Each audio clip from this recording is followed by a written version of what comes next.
Bonjour à tous, j'espère que vous allez excellemment bien. Ce soir, on débriefe l'étape numéro 20 de ce Tour d'Espagne 2023. C'était peut-être la dernière étape où il pouvait se passer quelque chose et au final, il n'était rien passé. Aujourd'hui, on va revenir sur tout ça. N'hésitez pas à vous abonner à la chaîne, à réagir dans les commentaires, à mettre un pouce bleu, à partager la vidéo sur les réseaux sociaux, notamment auprès de vos proches. Si vous pensez que ça peut les intéresser, dans les commentaires, n'hésitez pas à me dire qui vous a plu, qui vous a déçu. EPS 2.0, c'est sur les plateformes de podcast, Amazon, Deezer, Spotify, Google. TikTok, le débrief juste après l'arrivée. Et puis, si vous avez les moyens et que vous voulez soutenir mon travail, vous pouvez faire un super thanks. Aujourd'hui, je pense que il y a un peu de déception quand même sur cette étape parce que je me suis dit quand même ce matin, certes, il n'y avait pas des gros pourcentages, mais 4000 mètres de dénivelé positif, il y avait quand même de quoi faire. Le problème, c'est que si tu voulais faire des dégâts, vu que la difficulté la plus importante était la dernière, il fallait rouler fort, il fallait rouler sur un énorme tempo, il fallait faire l'écrémage. Sauf que j'ai l'impression qu'il n'y avait pas grand monde qui avait envie de le faire, tout simplement, l'écrémage. Parce qu'il y avait pourtant un match, moi je m'étais dit le match pour la 4e place, tu vois, l'hégémonie espagnole, qui aurait peut-être des grosses animations. Au final, la seule animation que j'ai vue, c'est Blazov qui reprend la 7e, la 7e place à Utebrück. Mais putain, ça a été. Ça n'a pas été dingue quoi cette étape. Vraiment, je me dis, les gens me disent que l'étape était diffusée en intégralité, c'était peut-être pas l'idée du siècle. Non, et puis pour faire des étapes, en fait, il aurait fallu lancer des grosses hostilités, mais je pense que le manque de pourcentage sur la plupart des difficultés n'a pas donné envie aux équipes de tenter quelque chose. Pourtant, il y avait du dénivelé positif, mais je crois que les équipes n'ont pas voulu faire. Là, aujourd'hui, il fallait faire un travail de sable, c'est-à-dire qu'il fallait commencer très tôt, puis il fallait fatiguer les adversaires. Peut-être que les équipes qui voulaient le faire n'avaient plus assez de main-d'œuvre aussi pour le tenter, mais bon, je me dis que c'est un peu dommageable. C'est-à-dire qu'on voit quand même, c'est pas une grande Vuelta. Après, moi j'ai toujours trouvé que la Vuelta c'était un peu en dessous. Je vous dis toujours, pour moi, Tour d'Italie, Tour de France, c'est au même niveau. Tour d'Espagne, j'ai toujours mis en dessous. Et je trouve même qu'en Espagne, il y a peut-être des courses plus intéressantes que le Tour d'Espagne. Mais cette année, il y a plein de trucs qui n'ont pas fonctionné dans le Tour d'Espagne. Le parcours était pas dingue, l'organisation était pas dingue, la Jumbo a dominé la course et j'ai eu l'impression que les adversaires n'ont pas tenté grand-chose quand même. C'est-à-dire que les adversaires n'ont pas voulu tout perdre. À part... En fait, heureusement qu'il y a Remco qui a perdu du temps, parce que imaginez-vous si Remco n'avait pas perdu de temps. Si Remco Evenepoel, il était avec les meilleurs, tu sais, il avait fini 4e ou 5e de la course, qui était au niveau d'Ayuso.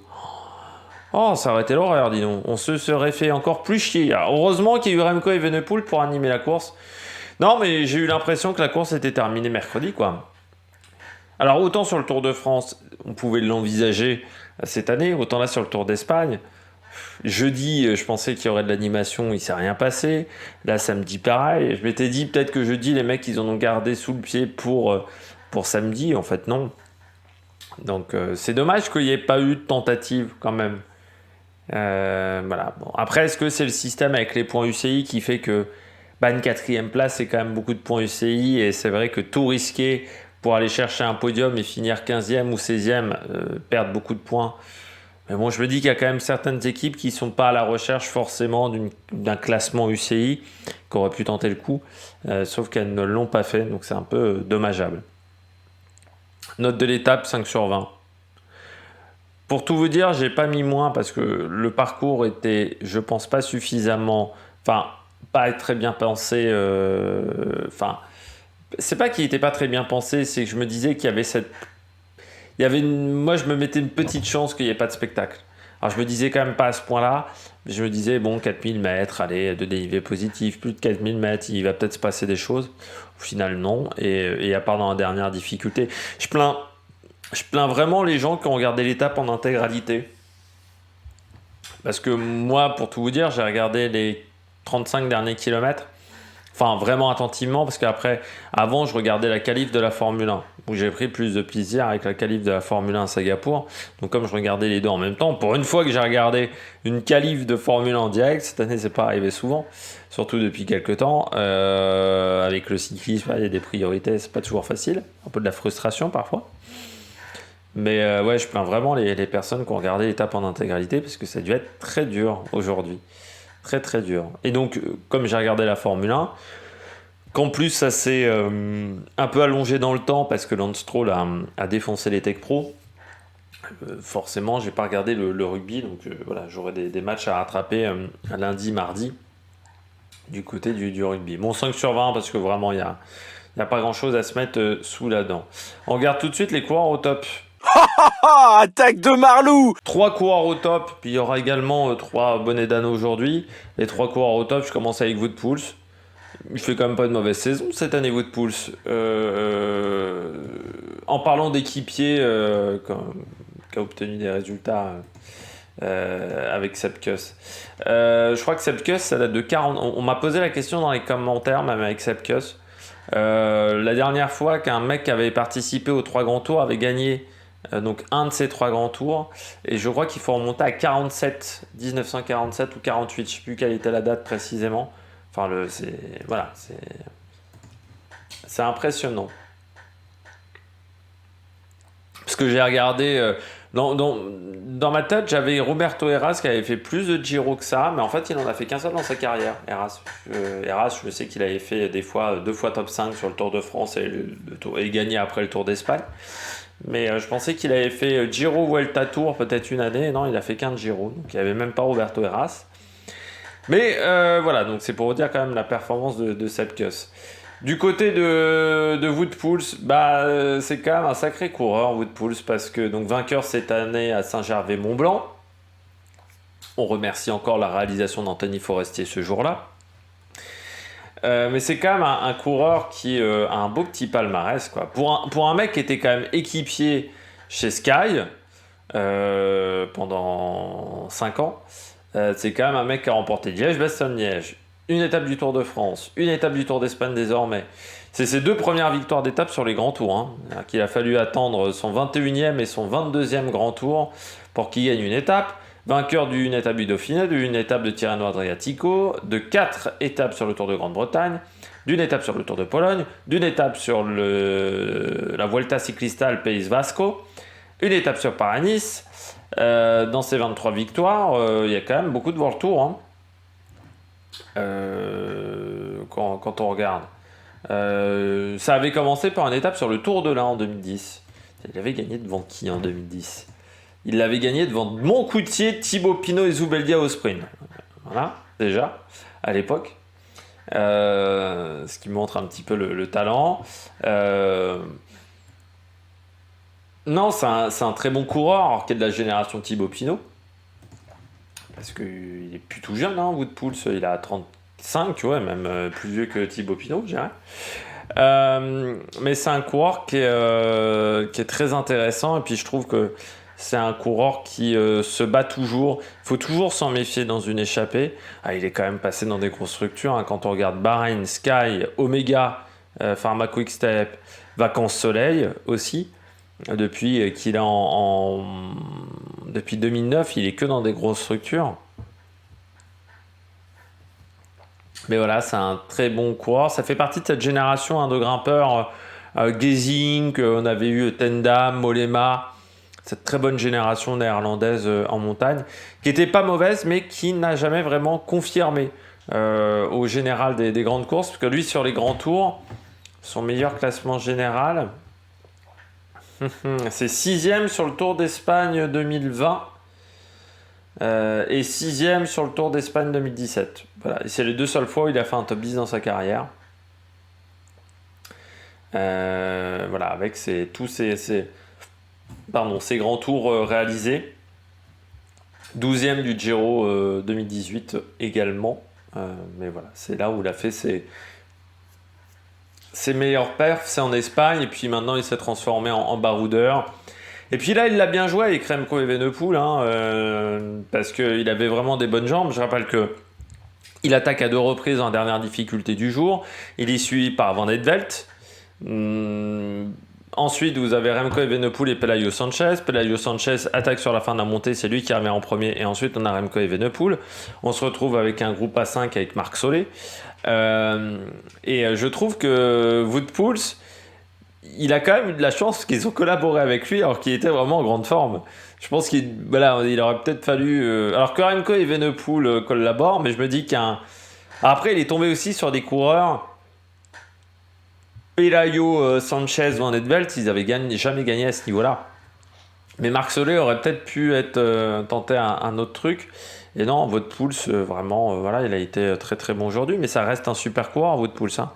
De toute façon, pour sortir d'une échappée comme ça, où dans ton échappée, il y avait quand même Rui Costa, Kemna, Bardet, Rubio, que j'avais mis ce matin parmi mes favoris, Martinez, Kelderman, Thomas, Cataneo aussi, Hugh Carty, Elie Gebert du côté des Français. Fallait réussir à trouver la solution. Et Wout Poels, il a été bon dans la dernière difficulté.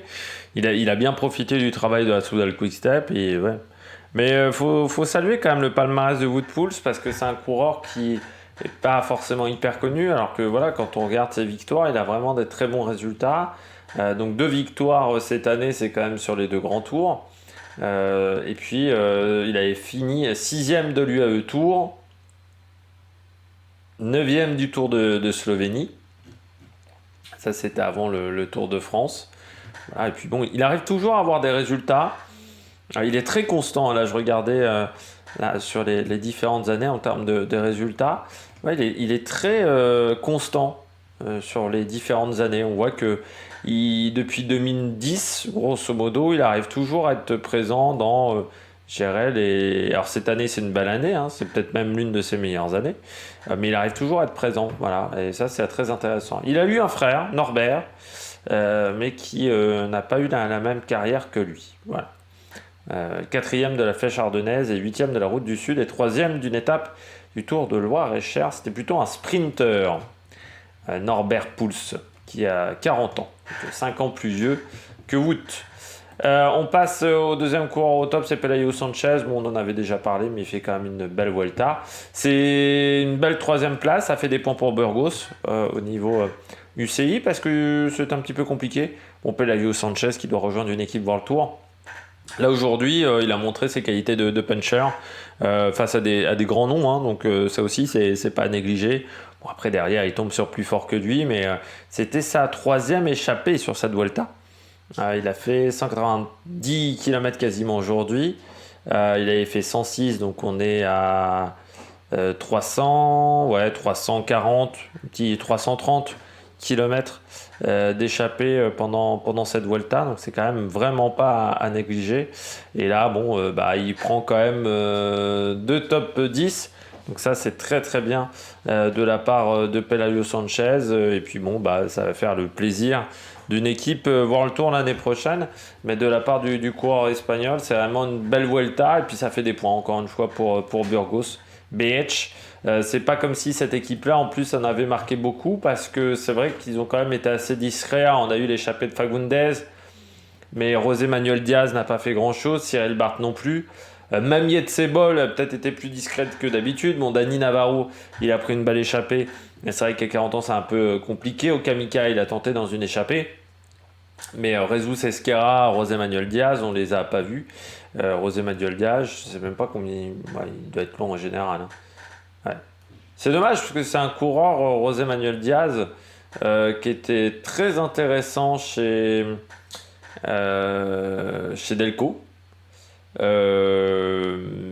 Mais ouais, il a eu un passage compliqué. Il est passé par Gazprom, repris par Burgos. C'est vrai qu'il a un contrat jusqu'en 2025, mais je m'attendais un peu mieux dans sa carrière à José Manuel Diaz, pour tout vous dire. Je trouve que c'est une carrière qui est un petit peu décevante pour le coureur espagnol.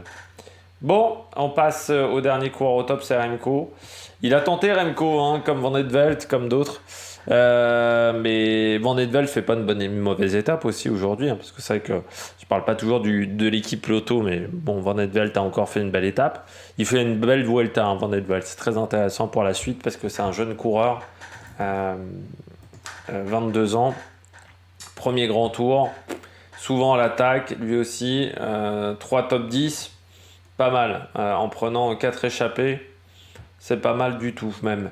Mais du côté de Remco, bah, je pense qu'il lui en manquait un petit peu de jambes, mais bon, il a été l'animateur de cette troisième semaine. C'est pour ça que je l'avais pas mis parmi mes favoris ce matin, parce que je pensais un petit peu que ça serait compliqué pour Remco Evenepoel. Je me disais, il va peut-être avoir du mal aujourd'hui, Remco, parce que ça risque de rouler très vite et ça risque peut-être d'être difficile. Mais là, je trouve qu'il a été bon et qu'il a réussi vraiment à faire du bon boulot. Parce que ça, je me disais, est-ce qu'il va s'en sortir? Est-ce que ça va pas être un peu compliqué pour lui? Et non, il a fait vraiment Enfin voilà, il a tenté au maximum, il fait rouler son équipe. Après, je pense que là, c'était un peu trop dur aujourd'hui. Parce qu'il y avait vraiment une étape qui était très très compliquée. Mais voilà, il a fait son job, il a fait du très bon travail. Bon après, voilà, quand ça a commencé vraiment à accélérer, ça a été difficile pour Remco. On a bien senti dans la montée que les jambes n'étaient pas aussi répondantes que d'habitude. Et sur le sprint, je pense que Woodpool c'était plus frais que lui. Woodpool c'est moins parti en échappée que lui. Et à un moment, ça fait aussi la différence. Woodpool, s'il a accumulé sur cette troisième semaine. Alors attends, on commence avec l'étape 17. Donc 88, 167 et 194 km d'échappée, en sachant qu'il en avait déjà fait 68 lors de l'étape 9, 125 lors de l'étape 14 et 98 lors de l'étape 15. Donc ça a fait beaucoup. Et au bout d'un moment, ça a des conséquences sur le physique et je pense sur les jambes qui étaient un peu moins fraîches. Mais Remco Evenepoel, favori du prochain Tour de Lombardie, avec des coureurs qu'on a peu vus. Alors certes, il n'a pas fait des semi-classiques italiennes, mais c'est peut-être un coureur sur lequel il faudrait compter. Le Tour de Lombardie, ça sera le 7 octobre prochain, donc encore dans 3 semaines, la saison qui se terminera, j'appelle le 15. Le 15 avec le Chrono des Nations, et le 15 octobre, il sera présent également au Chrono des Nations, Remco Evenepoel. Et puis je rappelle qu'en fin de saison, il y aura le Tour de Turquie qui a été décalé en fin d'année, du fait qu'il y a eu les tremblements de terre au mois de février. C'était en février ou mars, les tremblements de terre, et donc ce qui fait que la course n'avait pas pu avoir lieu. On passe tout de suite au bonnet d'âne. Ouais, je commence avec les bonnets d'âne. Je commence avec la Bora. Il va y avoir une bonne réputation Vlasov déjà ce soir, parce que donc c'est le seul changement dans le top 10, c'est Vlasov qui est passé devant son équipier pour 7 magnifiques secondes. Alors ça a été dit dans la presse hier que Vlasov serait jaloux de Kian Uijtdebroek. C'est un peu tristoun, quoi. On est sur des coureurs professionnels. Bon, en fait, ça change quoi d'être 7 ou 8, quoi. Tu finis 7ème à 8 minutes 19. Autant pour Kian Uijtdebroek finir 8ème à 8,26, c'est très encourageant pour la suite, c'est très intéressant parce que c'est son premier grand tour. Donc ça montre qu'il a tenu 3 semaines, ça montre qu'il a fait des choses vraiment qui étaient intéressantes. Autant Vlasov, entre 7 et 8, c'est pas un tour réussi pour Vlasov. C'est-à-dire que s'il avait fait 7, tu vois, là il va faire 7 ce soir, ça change rien. Son tour d'Espagne n'est pas réussi. Mais à part se mettre une mauvaise réputation dans l'équipe, alors il faudra voir quand même si ça a plu à tout le monde dans la formation Bora, parce qu'il y a peut-être des coureurs qui n'ont pas aimé ça, et ça peut être une situation compliquée. Je ne sais pas si Vlasov, où il en est son contrat Vlasov. Il a encore 1 an de contrat, il se pourrait qu'il ne soit pas renouvelé avec ce genre de conneries-là, et puis il va se faire une mauvaise réputation, une réputation de gamin c'est un peu de mauvais enfin pas de mauvais perdant, mais un peu dans l'idée, quoi, de gamin qui veut avoir son dû. Et ça, c'est un petit peu tristoun pour Vlasov, parce que là, oui, c'est entre 7 et, enfin très clairement entre 7 et 8, ça va pas changer grand chose pour Vlasov.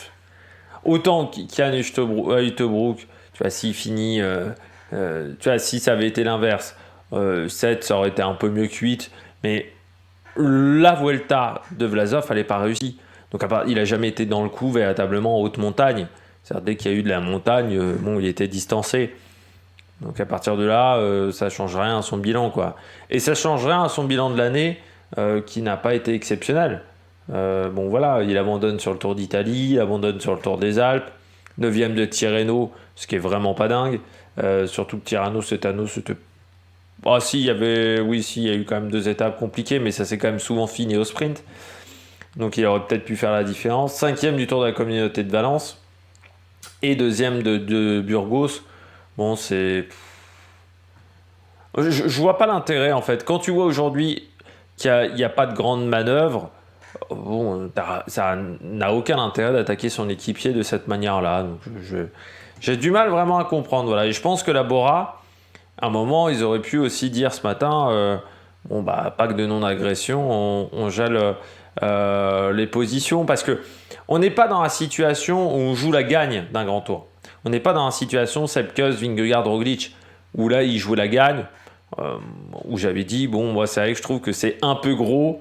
La manière dont Vingegaard c'est à le relever, par exemple, c'est trop gros. Il faut le faire. Enfin, moi j'aurais préféré que ça soit pas aussi visible. Aussi visible. On avait vraiment l'impression qu'il s'est relevé, qu'il a perdu ses 10 secondes sur je sais plus quelle étape, vraiment de manière exprès. Mais par contre là, quand tu joues entre 7 et 8, on gèle les positions. Enfin, encore une fois, il n'y a pas d'intérêt. Tu vois, si Vlasov il attaque et qu'il se retrouve 3 positions devant, je dis pourquoi pas. Ou si Hülkenberg craque complètement et qu'il se retrouve 15e du général ce soir, je dis pourquoi pas. Mais là, pour passer une seule place pour 7 secondes, c'est un peu ridicule de la part de Vlasov. Movistar. En fait, si Enric Mas voulait gagner des positions ce soir, il aurait peut-être fallu réagir un petit peu plus tôt ce matin. Encore une fois, tu savais qu'il n'y avait pas beaucoup de dénivelé positif. Qu'il n'y avait pas beaucoup de pourcentage aujourd'hui. Il y avait beaucoup de dénivelé positif, mais pas beaucoup de pourcentage. Je ne comprends pas pourquoi Movistar n'a pas décidé de rouler beaucoup plus tôt pour essayer d'écrémer le peloton, pour essayer de fatiguer les coureurs, pour essayer d'isoler Ayuso, essayer d'isoler Landa. Là, ils attaquent dans la dernière montée. Enric Mas, c'est quand même pas le plus gros puncher du peloton. Ça ne pouvait pas faire d'écart. Surtout quand dans le peloton, on était à 10 minutes du groupe de devant. Autant le groupe de devant, ça a roulé vite, autant dans le peloton, ça a été plus calme.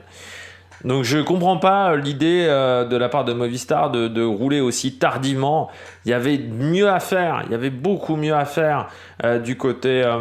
de Movistar. Si on roule dès le début de journée, peut-être qu'on arrive à fatiguer les 2 coureurs. Si on lance les hostilités très tôt, et avec 4000 mètres de dénivelé positif, tu fais la différence. Sauf que là, en attendant la dernière difficulté, qui n'était pas une difficulté très longue et si difficile que ça, tu pouvais plus faire d'écart. Il fallait rouler avant. C'était trop tard de la part de la Movistar. Donc si la Movistar voulait prendre la 4e place du général, il aurait fallu courir autrement. Je trouve qu'on a pas bien couru. En plus, on met Lascano. Il n'y avait pas mieux que Lascano quand même pour emmener Enric Mas dans la montée finale. Moi, je sais pas, mais bon,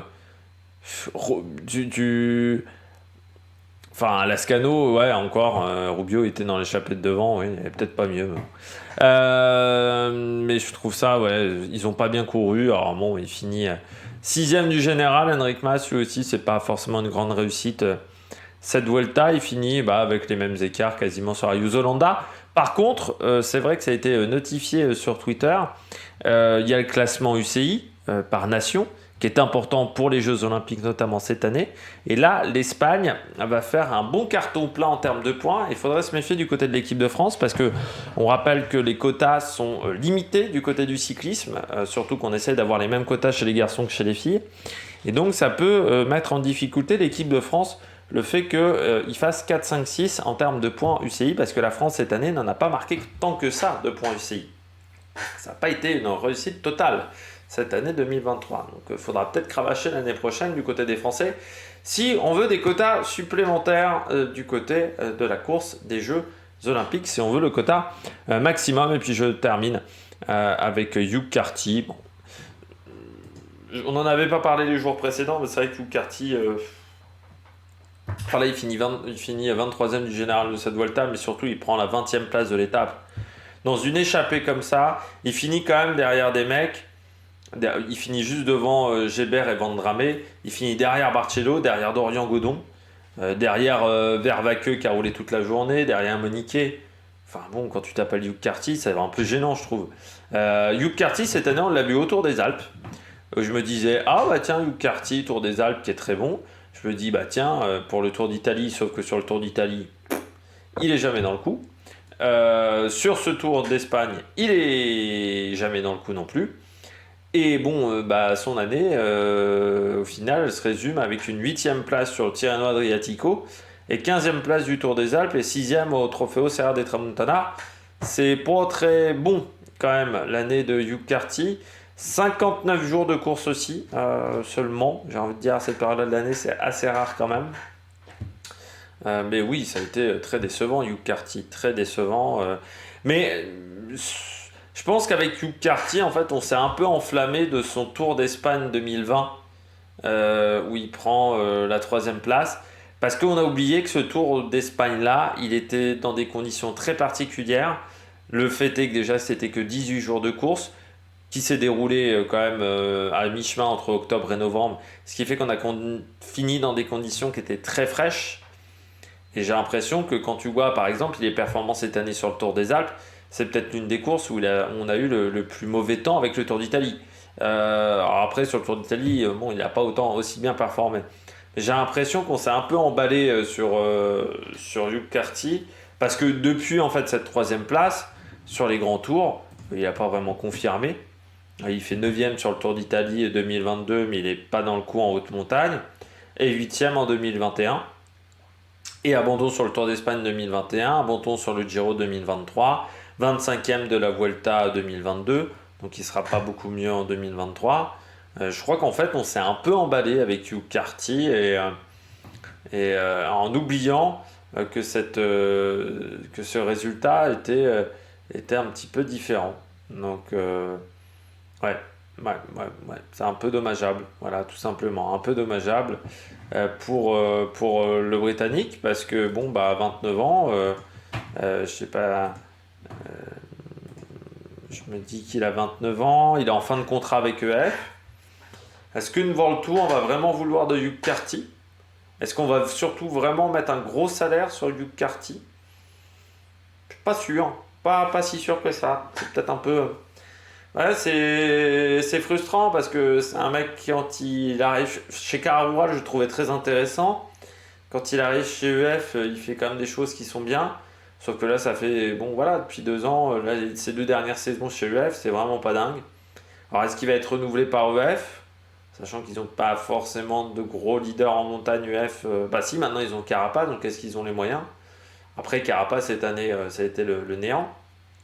Mais bon, c'est à voir pour Hugh Carty, mais ça n'a pas été dingue. Voilà, sa saison 2023. Et quand tu es en fin de contrat, c'est pas l'idée du siècle de ne pas faire une saison exceptionnelle. Bon, bah nous on se retrouve demain à présentation de l'étape numéro 21. Alors le débrief, je ne sais pas encore quand je le ferai, peut-être lundi, le débrief de cette étape 21. Et puis ensuite, il y aura les championnats d'Europe, le Tour du Luxembourg également la semaine prochaine. La Coupe du Monde de rugby qui continue. Donc il y aura, vous inquiétez pas, encore pas mal de contenu sur la chaîne d'ici le 15 octobre. Et puis même ensuite, sur la fin de saison, on fera encore du contenu avec des top 10 notamment. Et puis il y aura la Formule 1, la moto également. Donc il y aura des choses à faire, à voir sur la chaîne. Allez, ciao ciao sur la Mega Production.